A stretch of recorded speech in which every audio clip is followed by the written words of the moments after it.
नवी मुंबईत मनसेचं जोरदार शक्ती प्रदर्शन। शिवरायांना अभिवादन करून अमित ठाकरे नोटीस स्वीकारण्यासाठी नेरूळ पोलीस स्टेशनकडे पायी रवाना। शिवरायांसाठी गुन्हा दाखल होणं अभिमानाची गोष्ट, अमित ठाकरेंचं वक्तव्य।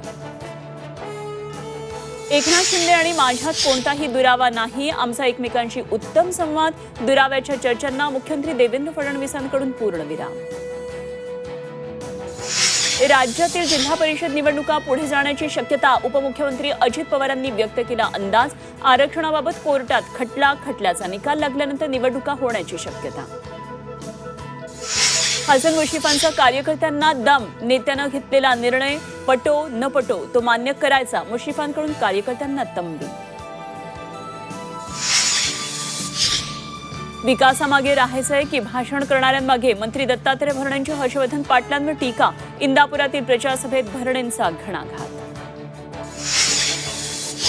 रायगडमध्ये सुनील तटकरेंचा भरत गोगावलेंना धक्का, म्हसळ्यातल्या शिवसेनेची संपूर्ण कार्यकारिणीच तटकरेंच्या गळाला। गद्दारांना माफी नाही, तटकरेंचा इशारा।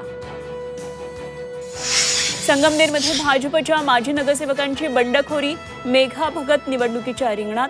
अमोल खताळांनी निष्ठावंतांना डावलल्याचा आरोप। मुंबईत वरिष्ठ विवाहितेची आत्महत्या, पतीचे अनैतिक संबंध असल्याच्या संशयावरून उचललं टोकाचं पाऊल।